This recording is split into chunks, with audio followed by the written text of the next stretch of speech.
Ladies and gentlemen, welcome to London. Discover the iconic skyline, the bustling streets, and the vibrant energy that never stops. This is London.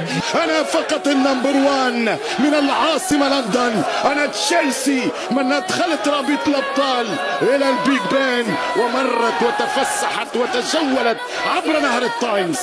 ሰላም የተወደዳችሁና የተከበራችሁ የኢትዮ ቼልሲ እንዲሁም ደግሞ የእግር ኳስ አፍቃሪ ቤተሰቦች እንደምን ቆይታችኋል? ያላችሁበት ሰላም ጤና ይብዛላችሁ እያልኩ ዛሬ ስለ መጪው የቼልሲ አሰልጣኝ ማን ይሆናል ቢመጣ ቼልሲ ቤት ምን አይነት ፈተናዎች ሊገጥሙታል የሚለውን አብረን የምንመለከት ይሆናል ማለት ነው። ከፕሮግራሙ ፍጻሜ አብራችሁ እንድትቆዩ በአክብሮት ተጠይቃችኋለሁ ማለት ነው። እንግዲህ በቼልሲ ቤት በመጪው የውድድር ዓመት ቼልሲ ሊያሰለጥኑ ይችላሉ ተብለው ከወጡ ዝርዝሮች መካከል እንግዲህ ጃቪ አሎንሶ፣ አንዶኒ ራውላ፣ ማርኮስ ሲልቫ ይገኙበታል። ከነዚህ ውስጥ በትላልቅ ምንጮች ጭምር ቼልሲን ሊያሰለጥን ቀዳሚ ምርጫ እየሆነ ያለው አሰልጣኝ አንዶኒ ራውላ ነው እያሉ እየዘገቡ ይገኛሉ ማለት ነው። የአንዶኒ ራውላን የአሰልጣኝነት ታክቲክ እና ቼልሲ ቤት ምን አይነት ችግሮች ሊገጥሙት እንደሚችሉ እንመለከታለን ማለት ነው። አንዶኒ ራውላ በበርንማውዝ አስደናቂ ስራ እየሰራ የሚገኝ ድንቅ ስፔናዊ አሰልጣኝ ነው። አሰልጣኝነት ዘመኑ እንግዲህ በርንማውዝንም ጨምሮ ለአራት የተለያዩ ቡድኖችን ማሰልጠን ችለዋል ማለት ነው።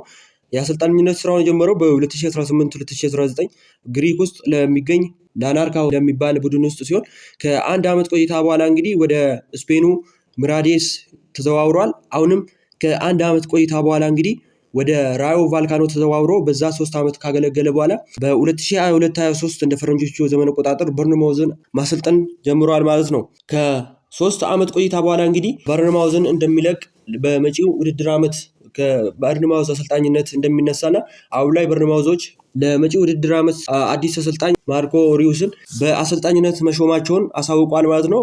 አንዶኒ ራውላም ይህን የውድድር ዘመን ከጨረሰ በኋላ ከበርንማውዝ ጋር ይለያያል ማለት ነው።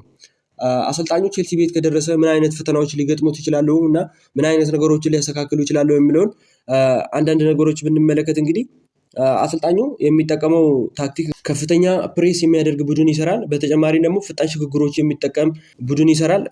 አይ ዲፌንሲቭ ያለው መከላከል የሚጠቀም አሰልጣኝ ነው። አጫዋቱ ደግሞ ቀጥተኛ ዳይሬክት ፕሌይ የሚባለውን ማለት ነው። ፕሬሲንግ አይነቱ ከየርገን ክሎፕ ጋራ ብዙ ሰዎች ያመሳስላሉ። ጄንዲን ፕሬሲንግ የሚባለውን አይነት የፕሬሲንግ አይነት የሚጠቀም አሰልጣኝ ነው ማለት ነው። ይህንን እሱን ስትራቴጂ እንግዲህ ተግባራዊ ለማድረግ የቼልሲ ተጫዋቾች ይመጥናሉ የሚለው ይሄ ሌላ ጉዳይ ነው። እንግዲህ ቼልሲ ቤት መጥቶ ምን አይነት ታክቲክ ደግሞ ሊጠቀም እንደሚችል ለጊዜው የሚታወቅ አይደለም ማለት ነው። ነገር ግን ቼልሲ ቤት ከመጣ በኋላ የአሰልጣኝ ድንገት ራሱ ቢሳካለት ፈተና ሊሆንበት የሚችለው ነገር ላይ ከብሉኮ ስትራቴጂ ጋር ይሄዳል ወይ የሚለው ነው።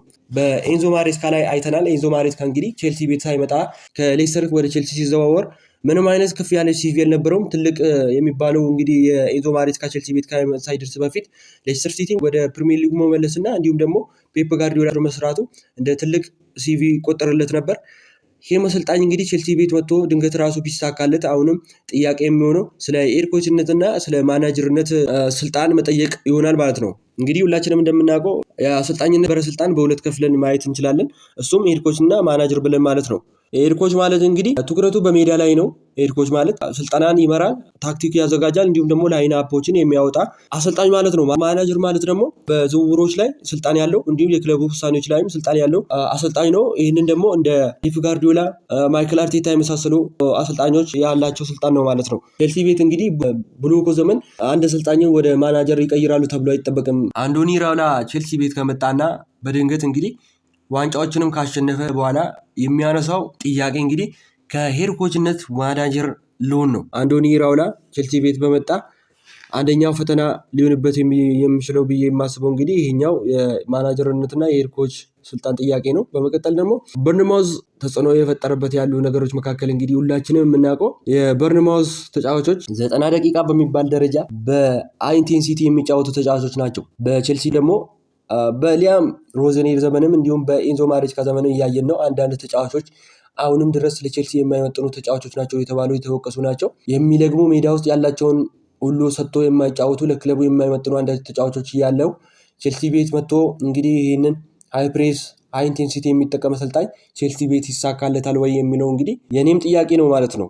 ሌላው ቼልሲ ቤት ከመጣ በኋላ አሁንም ፈተና ሊሆንበት የሚችለው አንዶኒ ራውላ ላይ ተጫዋቾቹ ምን ያክል ለሱ ይታዘዛሉ የሚለው ነው።